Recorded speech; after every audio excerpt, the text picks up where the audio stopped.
Today, we finally get a total count of just how many tanks and other armored fighting vehicles Russia has left in storage after nearly 3 years at war in Ukraine.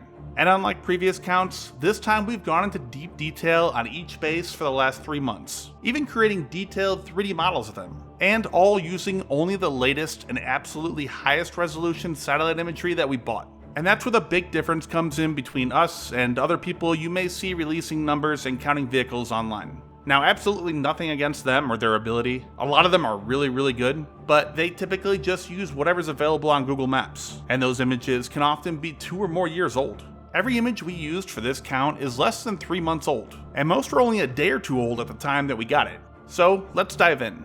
And our sponsor this week, and this is a really cool one, MyHeritage. They are the leading global service for family history research and DNA testing, and it's pretty fun to check out their more than 20 billion records, building your family tree and discovering your ancestors. I last talked about MyHeritage 2 years ago, and since then I've gotten married, so I've been able to add my wife's side of the family and find out a whole bunch of interesting details. But it's really just incredible how much you can find. I've been able to go back hundreds of years and finding out that my family apparently came from Chapwick, England, which today has a population of just 190. Another funny detail about that is 8 generations going back, my last name had just 1 B. All these years I've been correcting people saying there's 2 B's. And here, now I find out that we're the ones who got it wrong way back. I mean, here I already have another 700 matches with records I can review, some including things like pictures of distant relatives. So believe me, you're virtually certain to find plenty of records of your family too. And that's not all they have a ton of extra features, like this one that'll colorize or even animate old photos all with just a click of a button, like mine here for example of my grandparents' wedding, and it actually looks pretty good.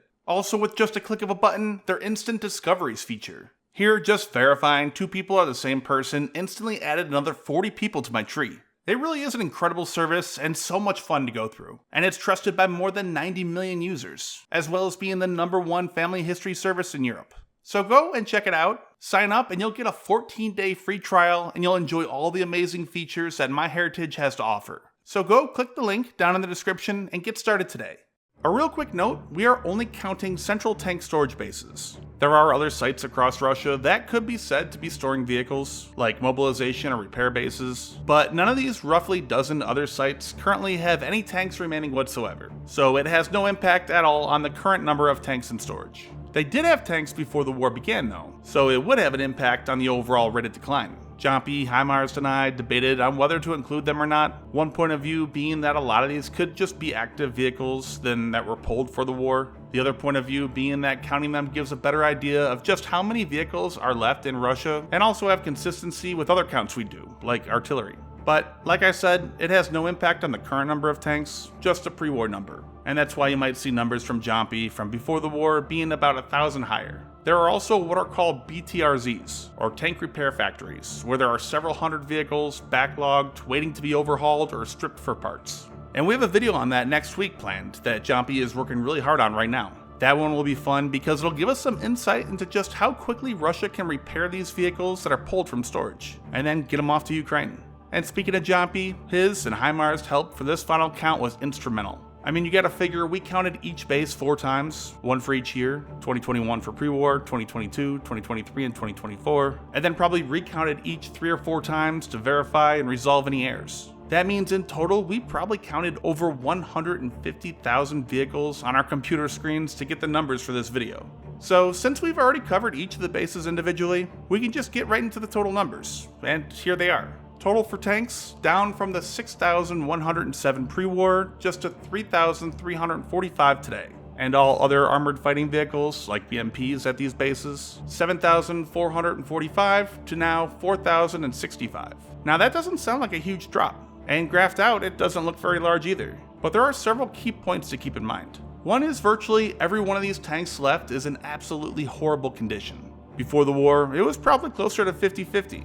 But those good ones since have been the ones that were grabbed from storage first. Also, the pre-war number was certainly higher than our count due to many being hidden from view inside garages. We've seen some bases like the 1311 suddenly skyrocket in numbers, then only to slowly dwindle. That implies that there were tanks being pulled out of garages and then slowly sent out. The real pre-war number was likely closer to 7,000 to 8,000. So if we try to take all these factors into account to give a more practical and more useful idea of the situation, the graph would look something like this. Again, this is taking into account roughly 1,500 tanks in garages unseen early on, and then subtracting the worst condition ones that will almost certainly only be good for scrap parts. Then finally, a rough breakdown of each type of tank remaining in storage. And it's important to note that again, these are very rough numbers with a lower level of confidence. But you'll notice that most are T-62s and T-72s. Not much of a surprise.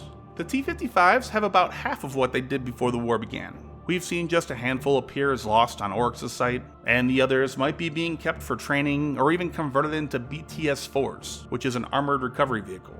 The T-62 has also been cut in half since the war began, when it had nearly 2,000 in storage. The T-64s really haven't declined at all. Almost all of them are at the 103rd. And mostly in these side areas where they've been scrapping tanks, so they are all likely in very, very bad condition. The T-72s have only dropped by about a third since its pre-war number, while the T-80s are nearly gone. Less than 18% remain. Then finally, no T-90s are in storage, whereas before the war began there were 111 at the 22nd. But over 6,000 tanks in storage pre-war, here's what that looks like visually. It just goes on and on. Speeding it up several times, we still only get halfway through them before zooming out. Today, in storage, they're down to just about 3,000, roughly half.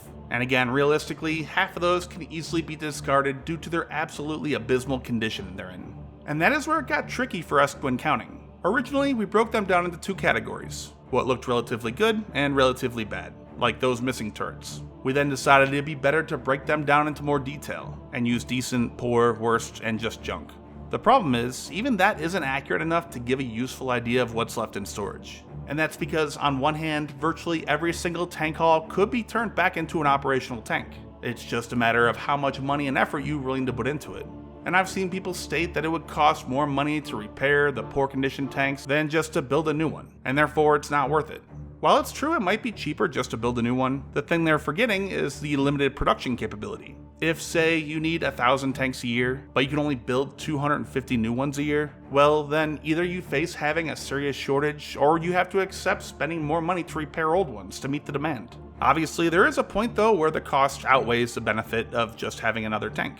And as Russia pulls all the best conditioned tanks from storage first, those remaining are in worse and worse shape on average. And again, that means they'll cost more and more to overhaul. So for Russia, that means they'll either have to face ever-rising costs for replacing lost tanks in Ukraine, or find a way to lower the demand. That means losing less tanks in war by not using them as often, or maybe conducting less offenses, or finding substitutions, which will obviously have drawbacks, but that's the situation Russia is beginning to find itself in. And this is also why trying to predict when Russia will run out of tanks is pointless and the wrong way to look at it. As long as they can still produce new tanks, say again 250 a year, they'll never run out and always have at least 250 a year at their disposal. Instead, what will happen, and is already happening now, is a slow but ever increasing shortage of tanks to fully equip their units, and face the consequences of that, such as not being able to conduct as many or as powerful offenses. And again, don't forget to check out MyHeritage. Sign up now with my link and you'll get a free 14-day trial with all the features they have to offer.